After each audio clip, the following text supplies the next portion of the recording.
हर कोई व्यक्ति जीवन में चाहता है कि उसको उन्नति मिले, यश मिले, कीर्ति मिले, मान सम्मान, वैभव उसको प्राप्त हो और वो एक हर एक विषम परिस्थिति में भी उसकी ऊर्जा जो है ना, वो कभी क्षीण ना हो। हर कोई व्यक्ति चाहता है कि वो एक विपरीत से विपरीत स्थिति को भी उससे युद्ध करके, उससे लड़ के, उससे झगड़ के, अपने आत्मबल से, अपनी प्राण ऊर्जा से वो आगे निकल गया जाए। लेकिन ऐसा नहीं हो पाता है। हर कोई व्यक्ति चाहता है कि पद प्रतिष्ठा मान सम्मान पैसा उसको प्राप्त हो, लेकिन ऐसा नहीं हो पाता। तो कारण क्या है?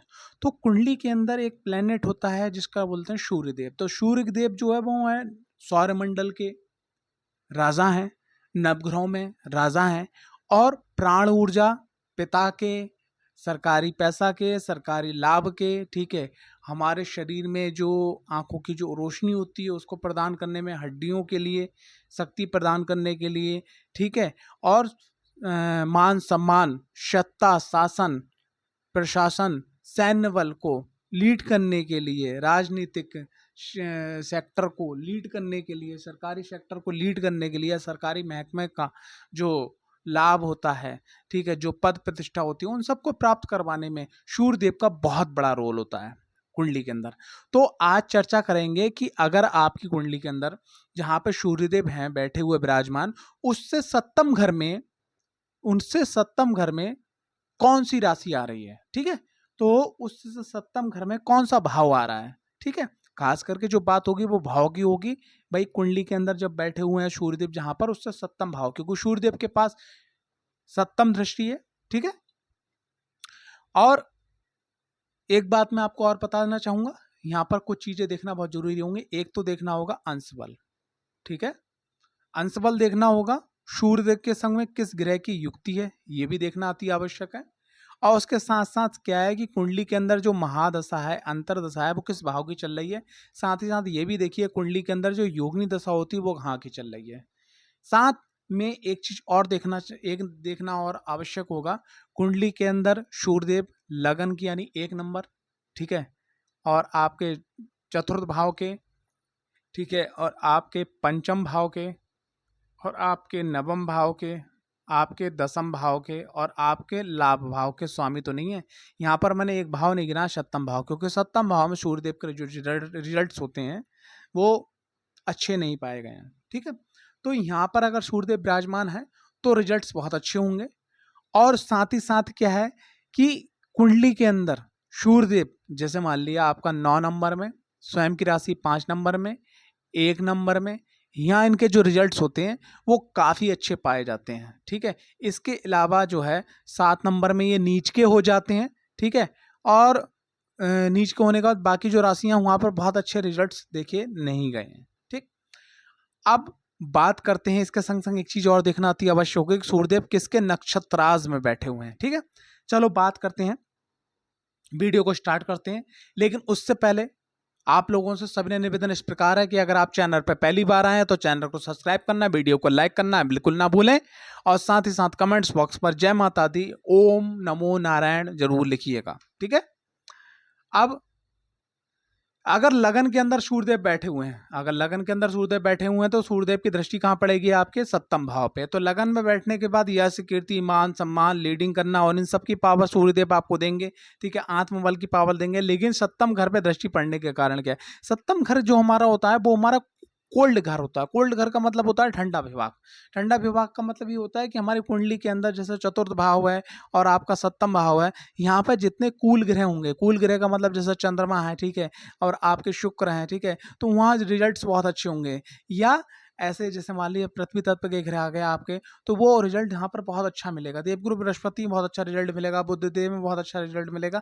लेकिन सूर्यदेव की जब दृष्टि यहाँ पर पड़ेगी तो यहाँ पर क्या है कि उनकी दृष्टि पड़ने के बाद में क्या होगा कि एक चीज ये देखी गई है कि अपने पार्टनर पे दबाव बनाना, अहंकारात्मक बात करना, अहंकारात्मक बात करना, ठीक है, और गुस्सा, लड़ाई झगड़ा, छिन में होना, तिनकना, ये सब चीजें यहाँ पर मिलती हैं। तो जब सूर्यदेव आपके लगन में है तो आपको बस एक बात का विशेष ध्यान रखना है कि आपको सामने वाले पार्टनर की बात को जरूर सुनना है। दूसरी चीज क्या है, एकदम क्रोधावेश में, घमंड के वेश में, ठीक है, या एकदम जो है अहंकार के वेश में उसे वशीभूत होके अगर आपको कोई जवाब नहीं देना है, आपको थोड़ा समय लेके अगर आप जवाब देते हो, सिर्फ इतना मात्र करते हो, और साथ ही साथ अगर लगन में सूर्यदेव बैठे हुए हैं तो नित्य आप सूर्य को जल देते हो, और साथ ही साथ भगवान नारायण की आराधना करते हो, तो आपके जीवन में सप्तम भाव से अगर कोई कष्ट पैदा हो रहा होगा वो समाप्त हो जाएगा। और अगर आप ऐसा करके चलते हो तो आपका पार्टनर आपके संग में रहेगा, यश कीर्ति मान सम्मान वैभव आपका और बढ़ता चला जाएगा, बिजनेस कारोबार जॉब में आपका प्रमोशन होते चले जाएंगे। लेकिन वास्तवतः यहाँ पर क्या है कि सूर्य एक गर्म प्लेनेट है, और ये आपका अगर लगन आ गया और लगन में सूर्यदेव आ गया तो आपको मस्तिष्क में गर्मी बहुत जल्दी आने वाली है। तो उस गर्मी को अगर आप कंट्रोल कर लेते हो, उसको आप दिशा कर देते हो, उसको आप जो है चैनलाइज कर देते हो, तो ये आपका सप्तम भाव बहुत अच्छा होने वाला है। ठीक है, और बात करी जाए यहाँ पर सभी प्रकार के सुख आपको सूर्यदेव यहाँ पर प्रदान कर देंगे, यहाँ पर कोई किसी प्रकार की दिक्कत नहीं है। लेकिन वासरते सूर्य की एनर्जी को यहाँ आपको चैनलाइज करना होगा। एक कहावत है कि दिमाग ठंडा होना चाहिए, ठीक है, तो आपका जीवन बहुत सरल हो जाता है। लेकिन अगर दिमाग गर्म होगा, गुस्सा होगा, आपके अंदर घमंड होगा, आपके अंदर अहंकार होगा, तो आप कुछ ऐसी बातें कर दोगे जिससे आपका अपना व्यक्ति भी आपका साथ छोड़ने के लिए तैयार हो जाएगा। तो यहाँ पर थोड़ा सा इस बात का ध्यान रखिएगा, क्योंकि यहाँ से दृष्टि पड़ेगी सप्तम भाव पे। अब बात करते हैं द्वितीय द्वितीय भाव में अगर सूर्यदेव हैं तो दृष्टि कहाँ पड़ेगी? आपके आपके अष्टम भाव पे। तो द्वितीय भाव हमारा किसका कारक होता है? हमारे वाणी का कारक होता है, हमारे संचित धन का कारक होता है, हमारे परिवार कुटुंब का कारक होता है, ठीक है, और हमारी आंखों में भी जो रोशनी का कारक यहाँ पर सूर्यदेव बहुत अच्छा काम करते हैं। तो यहाँ पर क्या करना है आपने कि अगर द्वितीय भाव में सूर्यदेव बैठे हुए हैं तो क्या करना है? द्वितीय भाव में अगर सूर्यदेव बैठे हैं तो सबसे पहली चीज आप अपनी वाणी पे कंट्रोल कीजिएगा, ठीक है। आपने परिवार कुटुंब में लोगों की बात सुनिएगा, खास करके जो आपके बुजुर्ग हैं उनकी बात सुनिएगा। आपकी जो माँ है, आपकी जो बड़ी बहन है, या आपकी बुआ है, चाची हैं, ठीक है, जो भी लोग हैं आपके परिवार में, सबसे पहले सुनिएगा। आप अपना ही मतलब दबदबा मत बनाइएगा। अगर सिर्फ इतना मात्र आप करते हैं तो आपका परिवार कुटुंब सब अच्छा हो जाएगा, और वाणी आपकी अच्छी होगी तो आपका धन भी संचित होगा। अगर वाणी यहाँ पे आपकी उग्र होगी तो आपका धन संचित नहीं होगा, और जब धन संचित नहीं होगा, परिवार के लोग सहयोग नहीं देंगे, आपकी वाणी ही आपका विरोधाभास करेगी, तो अष्टम भाव पर जो दृष्टि पड़ेगी तो अष्टम भाव अज्ञात, ऋण, ठीक है, अज्ञात, डिप्रेशन की, अज्ञात मतलब ज्ञात ही नहीं कि इस बात के लेके चिंता हो रही है, और अज्ञात भय, ठीक है, भविष्य को लेके चिंता, ठीक है, और धन का हानि होना, ये सब चीज़ें आपकी हो जाएंगी। लेकिन अगर आप यहाँ पे सिर्फ और सिर्फ वाणी को कंट्रोल करते हो, ठीक है, अपने परिवार कुटुंब का जो है आप जो है साथ जो है आप निभाते हो, निभाने का मतलब पहले उनकी सुनते हो फिर अपनी बात करते हो, तो बहुत अच्छा हो जाएगा, सब अच्छा हो जाएगा। बस यहाँ पर अगर द्वितीय भाव में सूर्यदेव है तो आपको एक बस उपाय करना है, आपको प्रत्येक रविवार को भैरव मंदिर जाना और गुड़ का भोग लगवाना। सिंपल सी बात, इतना सा करने से सब कुछ अच्छा हो जाएगा। तृतीय भाव में अगर सूर्यदेव है तो यहाँ पर सीधी दृष्टि पड़ेगी आपके भाग्य भाव पे, तो ये आपके लिए बहुत अच्छा आने वाला है। तृतीय भाव में सूर्यदेव है तो आपको क्या करना है? आपको पिता का मान सम्मान सबसे ज्यादा करना है। उसके बाद में फिर क्या है कि पिता की जरूरतों को पूरी करना है। अगर पिता नहीं है, ठीक है, भाग्यवश, तो आपको क्या करना है कि पिता तुल्य व्यक्ति कोई हो तो उसका आपको मान सम्मान खास करके करना है। अब बात करी जाती है यहाँ पर, अगर मान ली पराक्रम हम सूर्यदेव में दृष्टि पड़ रही है भाग्य भाव पे, तो यहाँ पर आपका पहला रूल ये है कि आपको मेहनत करना है, ठीक है, मेहनत करने से पीछे नहीं हटना। छोटे भाई बहनों से संबंध आपको अच्छे बना के रखना, अपने नेबर से, अपने पड़ोसियों से संबंध आपको अच्छे बना के रखना है, और आध्यात्मिक काम आपको करते रहना। खास करके किसी जैसे गुरु है, संत है, फकीर है, पीर है, उनका कभी आपको अनादर नहीं करना। जब भी मौका मिले तो उनको भोजन वस्त्र आप जरूर देते रहिएगा। इतना मात्र करने से आपका भाग्य उदय हो जाएगा और आपको सभी प्रकार के सुख मिलना शुरू हो जाएंगे। चतुर्थ भाव में सूर्यदेव, देखो मैंने ऐसे बताया कि सप्तम भाव में, चतुर्थ भाव में सूर्यदेव का रिजल्ट मैंने अपना पर्सनली देखा है कि अगर खुद की भी अगर सूर्यदेव की 5 नंबर राशि हो तब भी सूर्यदेव बैठे हैं तो दिक्कत होती ही होती है, थोड़ा बहुत तो दिक्कत होती ही होती है। क्योंकि सूर्य क्या है? प्रकाश है, एक अग्नि का गोला है, उसके पास में जो चीजें होती हैं वो वहां पर जल, उसमें जलन जरूर पैदा होती है, उसमें अग्नि जरूर पैदा होती है, ठीक है। तो यहाँ अगर सूर्यदेव चौथे घर में है तो ऐसे व्यक्ति को नित्य जो है सूर्य आदित्य स्रोत पढ़ना चाहिए, पहली चीज। उसके बाद सूर्य पे जो सूर्य को जल जरूर देना चाहिए। यहाँ पर बस अगर इतना आप काम करते हो और उसके बाद में घर के अंदर आपको सिर्फ उतना टाइम स्पेंड करना चाहिए, उतना टाइम खर्च करना चाहिए कि जितनी आवश्यकता है। अगर उससे ज़्यादा अगर आप अपने घर में रहते हो तो आपके लिए दिक्कत होने वाली है। आपके घर के परिवार में जैसे वाहन, भूमि, भवन, माँ, ठीक है, पत्नी, बेटी, पुत्र, उन सबके जो सुख मिलने वाले हैं, पिता से सुख मिला, उसमें कमी आ जाएगी। ठीक है, तो आपको क्या करना है, यहाँ से सीधी दृष्टि कहाँ पड़ रही है, आपके सप्तम भाव पे। तो मैंने आपको फार्मूला बता ही दिया, सिंपल सा तरीका, कि अग्नि कारक ग्रह उसको उठा के, क्योंकि जहां आप जाओगे उठा के आप अपने जो है सप्तम घर में ले आओ, सप्तम घर वो सॉरी दसम घर में ले आओ, जो आपका कार्य क्षेत्र में सूर्यदेव जो दिग्बली हो जाते हैं यहाँ पर। तो यहाँ पर आपको क्या करना है, ज्यादा से ज्यादा आपका जो भी कार्य है, आपका जो कार्य सरकारी जॉब का है, बिजनेस का है, राजनीतिक क्षेत्र का है, ठेकेदारी का है, किसी भी क्षेत्र का है, वहां आप ज्यादा से ज्यादा समय दीजिए। यकीन मानिएगा, सिर्फ एक ही ये फार्मूला आपका बहुत अच्छा काम करने वाला है। और ज्यादा से ज्यादा क्या है कि आप बाहर टाइम स्पेंड कीजिएगा। और जो है साल में एक सूर्य मकर संक्रांति आती है, तो सूर्य मकर संक्रांति पे आप दिल खोल के कुष्ठ आश्रम में, ठीक है, वृद्धा आश्रम में, जो ब्लाइंड लोग होते हैं, अनाथ आश्रम में, उन लोगों में जरूर अपना धन, कपड़े में, ठीक है, भोजन में, ठीक है, उनकी दवाइयों में, उनकी ज़रूरतों में ज़रूर दान कीजिएगा। लेकिन जो आप दान कर रहे हैं उसके लिए एक बार अपनी कुंडली विश्लेषण अध्ययन करवा लीजिए। कहीं आप ऐसी कोई चीज़ तो दान ना करें जो आपके भाग्य की, आपके त्रिकोण की, आपके धन की, आपके लाभ स्थान की कोई वस्तु है, जो आप उसको दान कर दो और फिर आपको इन फ्यूचर और दान से दिक्कत आ जाए। बात करें पंचम भाव में, देखो पंचम भाव में कालपुरुष की कुंडली के अनुसार पंचम भाव जो होता है वो ऐसे देखिएगा, 1 2 3 4 5। पंचम भाव में सूर्यदेव की खुद की राशि आती है, यानी सिंह राशि। ठीक है, तो सिंह राशि में यहाँ आपको मैं बताना चाहूंगा कि वो खुद बली हो जाते हैं, सब कुछ जीवन में आपको प्राप्त हो जाएगा। ठीक है, सब कुछ, विद्या, वाहन, भूमि, भवन, ठीक है, संतान सुख, सब प्राप्त हो जाएगा। लेकिन एक दिक्कत मैंने देखी है, वो क्या देखी है कि अगर आप प्रकृति को रूल नहीं कर रहे हो, यानी प्रकृति, जो प्रकृति माँ है, उनको रूल नहीं कर रहे हो, आप सुबह जल्दी नहीं उठ रहे हो, रात को जल्दी सो रहे हो, ठीक है, रात को जल्दी मतलब सो नहीं रहे हो, सुबह जल्दी उठ नहीं रहे हो, खाना पीना आपका डिस्टर्ब है, ठीक है, आप अल्कोहलिक को, आप जो है मांस, मदिरा का सेवन कर रहे हो, आप जो है टबैको खा रहे हो, तंबाकू खा रहे हो, ठीक है, और पिता का अनादर कर रहे हो, ससुर का अनादर कर रहे हो, ठीक है, पिता तुल्य व्यक्ति का अनादर कर रहे हो, तो अगर पंचम भाव में सूर्यदेव है तो यकीन मानना यही सूर्यदेव आपको जो है माइनस रिजल्ट दे देंगे। यही सूर्यदेव आपको यहाँ पे माइनस रिजल्ट दे देंगे।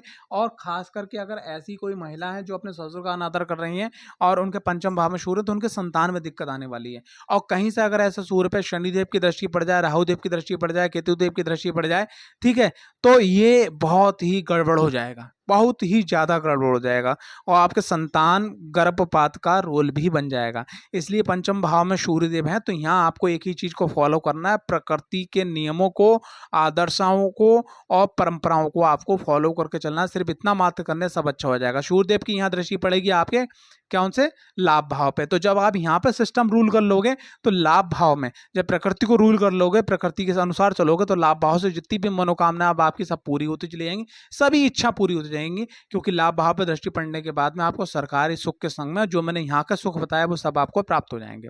छठे भाव में सूर्यदेव यहाँ प्रकार से एक प्रकार से शत्रुओं में विजय करवाने वाले बनते हैं।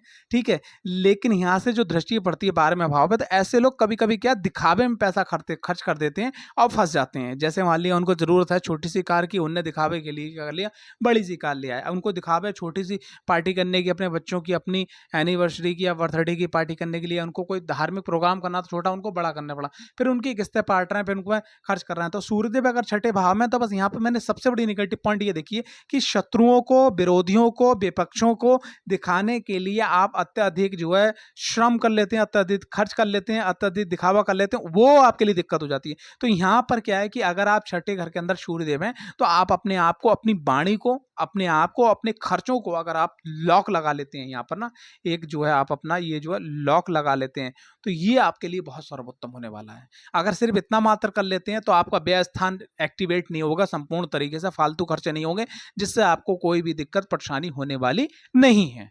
अब बात करें सप्तम भाव में सूर्यदेव, अगर सप्तम भाव में सूर्यदेव है तो क्या करना है। सप्तम भाव में देखो कालपुरुष की कुंडली के अनुसार 7 नंबर राशि आती है, और 7 नंबर में सूर्य नीच हो जाते हैं, और सप्तम भाव में सूर्यदेव आने का मतलब सीधी सीधी लगन पे दृष्टि। यहाँ पर बस ये है कि आपका पार्टनरशिप लाइफ, दाम्पत्य जीवन, ठीक है, ये डिस्टर्ब रहते ही रहते हैं। बस ये सप्तम भाव में सूर्य सूर्यदेव हैं, अगर आपकी कुंडली के अंदर सूर्यदेव 12वें घर के, 8वें घर के, 6ठे घर के पराक्रम भाव के अगर मालिक हैं, तो आप अपनी कुंडली को एस्ट्रोलॉजर को दिखा के आपको सूर्य से संबंधित चीजें जो है दान करना चाहिए और सूर्य की शांति करवाना चाहिए। अगर यहाँ पर मान लिया आपकी कुंडली के अंदर 12वें भाव, अष्टम भाव, 6ठे भाव या पराक्रम भाव में सूर्यदेव नहीं है और कहीं राशि की अगर कुंडली में है, तो फिर ऐसे में सूर्य की आराधना करना चाहिए, किन मंत्रों का जाप करना चाहिए, ठीक है, किस प्रकार से विधि विधान से पूजा करना चाहिए जिससे आपको सूर्य के यहाँ पर सकारात्मक परिणाम मिले और आपका दाम्पत्य जीवन, आपका पार्टनरशिप जीवन, जो बिजनेस पार्टनर है या आपका जो प्रमोशंस है, जो आपकी डेली वेज इनकम है, उसमें किसी प्रकार की कोई दिक्कत परेशानी ना हो, ये बात ध्यान रखिएगा। यहाँ से बैठे हुए सूर्यदेव अगर लगन पर दृष्टि पड़ती है तो ऐसा व्यक्ति बहुत प्रभावशाली होता है, ठीक है, सीधी बात कहने वाला होता है, व्यक्ति की आंखों में आंखें डाल के कहने वाला होता है। ऐसा व्यक्ति अगर झूठ बोलता है तो वो उसकी बात पकड़ाऊ भी हो जाती है। द्वितीय भाव में जो मतलब अष्टम भाव में सूर्यदेव, तो द्वितीय भाव में सूर्यदेव की दृष्टि पड़ती है। तो यहाँ पर मैं एक चीज़ बताना भूल गया कि द्वितीय भाव में जब सूर्यदेव होते हैं या अष्टम भाव में सूर्यदेव होते हैं तो ऐसे व्यक्ति जो है झूठ नहीं बोलते हैं, और अगर झूठ बोलते हैं तो उनका झूठ पकड़ जाता है। इसी प्रकार से सप्तम भाव में अगर सूर्यदेव हैं और लगन पे किसी पापक ग्रह की दृष्टि नहीं, तो ऐसे लोग भी अगर झूठ बोलते हैं तो झूठ बहुत जल्दी पकड़ में आ जाता है उनका, ठीक है, ना चाहते हुए भी पकड़ में आ जाता है। तो अष्टम भाव में सूर्यदेव है, अगर मान ली सूर्यदेव की दृष्टि द्वितीय भाव पड़ रही है, तो यहाँ पर क्या करना है कि अष्टम भाव प्रकार से पाताल की संज्ञा दी गई है, और पाताल में अगर प्रकाश का जाना ये अपने आप में दिक्कत में हो जाता है। और कहीं अगर ऐसे व्यक्ति को लगन भी उसका कमजोर हो जाए और चंद्र कुंडली के अनुसार उसका चंद्रमा भी कमजोर, तो ऐसे व्यक्ति को नेगेटिव ऊर्जा यानी कि भूत प्रेत, एंजाइटी, ठीक है, और आपका साइकोलॉजिक प्रॉब्लम ये बहुत जल्दी हो जाती है। यहाँ तक मैंने देखा है कि अगर कमरे के अंदर अगर एक गिलास या एक स्पून भी गिर जाए ना तो उसका दिल धक्का से एकदम होता है। तो यहाँ पर क्या करना है, सबसे पहली चीज, अगर अष्टम भाव में सूर्यदेव है, ऐसे व्यक्ति को नित्य उठने के बाद, सुबह फ्रेश होने के बाद सूर्य को जल देना चाहिए, सूर्य की आराधना करना चाहिए, सूर्य के मंत्रों को जप करना चाहिए, और गाय को जो है गुड़ और रोटी जरूर खिलाना चाहिए। इतना मात्र आपको करने से यहाँ के अष्टम घर के आपको फल नहीं मिलेंगे, और द्वितीय भाव पर दृष्टि पड़ने के बाद आपकी धन वृद्धि, मान वृद्धि, सम्मान वृद्धि, कुटुंब वृद्धि, परिवार का सहयोग और आपके संचित धन में बहुत बड़ा सहयोग मिलेगा सूर्यदेव की दृष्टि से। अब बात करते हैं सूर्यदेव अगर नवम भाव में है, तो भैया ये अपने आप में बहुत बड़ा राजयोग है आपकी कुंडली के अंदर। यहाँ भले ही आपकी तुला राशि आ जाए, लेकिन मैंने ये ऐसा ही देखा गया कि सप्तम भाव में मतलब नवम भाव में अगर सूर्यदेव आ जाए तो आपका बहुत ही बढ़िया होने वाला है। ऐसे में क्या है कि व्यक्ति को दीक्षा लेके मां मातंगी की साधना अगर आप करते हो तो आपके जीवन में जो आप चाहोगे सब आपको सुख प्राप्त हो जाएंगे, ठीक है। आपको जो है मातंगी कवच पहन के और मातंगी मां की अगर आप आराधना करते हो तो धन, मान, सम्मान, यश, कीर्ति, वैभव जो आप चाहोगे वो आपको सब प्राप्त हो जाएगा। यहाँ से दृष्टि पड़ रही है आपके पराक्रम भाव में। बस एक बात ध्यान रखिएगा कि यहाँ पर मिलेगा सब कुछ, जैसे आपको 1 रुपए का 100 रुपए मिलने वाला है, लेकिन वो 1 रुपए की आपको मेहनत करनी होगी। जैसे ही आप 1 रुपए की मेहनत करोगे आपको 100 रुपए मिल जाएगा, आप मेहनत नहीं करोगे तो आपको कुछ नहीं मिलने वाला, क्योंकि यहाँ से सीधी दृष्टि पड़ती है आपके पराक्रम भाव पे। ऐसे व्यक्ति को क्या करना चाहिए, अपने बहन भाई, छोटे बहन भाइयों से भी बहुत ज्यादा प्रेम मोहब्बत रखना चाहिए। दसम भाव में सूर्यदेव अपने आप में दिग्वली हो जाते हैं, यहाँ पर आपको सभी प्रकार के अच्छे रिजल्ट्स मिलने वाले हैं, कहीं कोई प्रकार की दिक्कत आने वाली नहीं है, ठीक है। ऐसे व्यक्ति को अपने पिता का, अपने ससुर का, ठीक है, पिता तुल्य व्यक्ति का मान सम्मान करना चाहिए। ऐसे व्यक्ति को एक बात ध्यान रखनी चाहिए, क्योंकि केंद्र के 10वें भाव में, यानी कि केंद्र पहला होता है, चौथा होता है, सप्तम होता है, दसम भाव में अगर सूर्यदेव आ जाए तो इसका मतलब आप समझ लीजिए कि नारायण जी की विशेष कृपा है आपके ऊपर, भगवान सूर्य नारायण की विशेष कृपा है। तो उस कृपा को जाने मत दीजिएगा, कितना भी अंश फल हो, ऐसे व्यक्ति को सूर्यदेव को नित्य सूर्यदेव को जल देना चाहिए, और जल देने के बाद तुरंत हनुमान चालीसा का पाठ करना चाहिए। अगर आप जो पश्चिमी देशों में रह रहे हो जहाँ सूर्य की बहुत दिक्कत होती है, उनका टाइमिंग जो है निकलता नहीं है कि किस समय निकलना है, पता नहीं चल पाता, तो ऐसे में आपको क्या करना चाहिए, जब भी आप सुबह उठो, उठने के बाद में फिर आपको क्या करना चाहिए, आपको नहा धो के फ्रेश होने के बाद में फिर आपको जो है आदित्य हृदय स्रोत का, या ओम सूर्य नारायण नमो नमः, या ओम राम ह्रीम रोम स सूर्याय नमः, या ओम गृहिणी सूर्याय नमः, इस मंत्र का नित्य आपको 5 माला सिर्फ आप जाप करके देख लीजिएगा, बहुत अच्छा हो जाएगा। प्रमोशन, जॉब में वृद्धि, बॉस से मान सम्मान, ठीक है, लीडरशिप, कोच, ट्रेनर, इन सब चीज़ों का सरकारी लाभ आपको मिलना, और इससे आपके घर में खुशियां आना, जिससे आपको जो दृष्टि पड़ रही है सप्तम भाव की, वाहन, भूमि, भवन और सभी प्रकार के सुख आपको यहाँ पर प्राप्त होने वाले हैं। अब बात करते हैं अगर लाभ भाव में सूर्यदेव हैं, तो लाभ भाव में सूर्यदेव आने के बाद में यहाँ से सीधी दृष्टि पश्चिम भाव पर पड़ती है। लाभ भाव में कोई भी ग्रह, जो मैंने आज तक देखा है कि अगर आपकी कुंडली के अंदर मारक ग्रह भी अगर लाभ भाव में आ जाए तो वो आपको अच्छा रिजल्ट देते हो। यहाँ तो सूर्यदेव है, तो यहाँ पर आपको सरकारी लाभ, ठीक है, पिता से लाभ, ठीक है, वाहन, भूमि, भवन, सवन, जो भी चीज है आपके जीवन की, वो सब आपको मिल जाएगा। ठीक है, आप जो चीज बनाना चाहते हो, बिगाड़ना चाहते हो, समन करना चाहते हो, वो भी हो जाएगी। जो आप बनाना चाहते हो वो भी हो जाएगी। आपके मार्ग में किसी प्रकार का जो है दिक्कत परेशानी आने वाली नहीं है। लेकिन कुछ चीजें यहाँ पर देखनी जरूरी हैं। सबसे पहली चीज, 12वां, अष्टम, छठा भाव, पराक्रम भाव के सूर्यदेव मालिक नहीं होना चाहिए। अगर ऐसा है, उसके संग संग आप अपनी कुंडली में सूर्य का बल बढ़ाएं। तो सूर्य का बल कैसे बढ़ता है? केसर या दूध पीने से बढ़ता है, खाने में गुड़ का सेवन करने से बढ़ता है। आप सूर्य का बल बढ़ाएं। कहीं अगर मान लिया आप टबैको का, तंबाकू का, अल्कोहल का, नॉनवेज का अगर आप बल बढ़ा रहे हैं, तो यहाँ पर आपको ये रिजल्ट जो मैंने बताए उनको मिलने में आपको दिक्कत आएगी। और यहाँ से एक दिक्कत और आएगी, आपके संतान भाव पर दृष्टि पड़ेगी, तब भी आपको दिक्कत महसूस होगी ही होगी। उसके बाद में बात करते हैं 12वें भाव पे अगर सूर्यदेव हैं, तो ऐसे व्यक्ति, भैया एक चीज जो मैंने छठे भाव में बोली वो यहाँ बोलना, ऐसे व्यक्ति अगर राजनीतिक क्षेत्र से जुड़े हुए हों, ठीक है, या किसी बिजनेस से जुड़े हों, तो वहां पर वो दिखावा दिखाने की बहुत कोशिश करते हैं कि भाई मैं ये हूँ, मैं तोप हूँ, मैं तमंचा हूँ, मैं मतलब AK-47 हूँ, ठीक है, मैं 156 हूँ। तो मैं मतलब अपने आप को दिखाने के, तो यहाँ पर सबसे पहली चीज, दिखाने का डिब्बा बंद कर दो। ठीक है, थोड़ा आध्यात्मिक हो जाओ, लोगों की मदद करो, घमंड अंदर अपने लाने मत दो। कोई दिक्कत परेशानी हो तो लोगों को आप दवाइयों से, ठीक है, दवाइयों से, वाहन से सपोर्ट कर दो। क्योंकि मैंने अक्सर देखा है कि अगर 12वें घर के अंदर सूर्यदेव हैं और किसी को अगर कोई दिक्कत परेशानी है, तो ऐसे लोग मना करते हैं। अगर कभी भी मौका मिल जाए आपको, बुजुर्ग महिला की, बुजुर्ग पुरुष की, और उनको दिक्कत परेशानी, आप अपनी वाहन से अस्पताल तक छोड़ दो। सिर्फ ये छोटे छोटे काम करने से आपके 12वें घर के सूर्यदेव का अच्छा रिजल्ट मिलेगा और आपके जीवन के जितनी भी कठिनाई है वो सब समाप्त हो जाएंगी।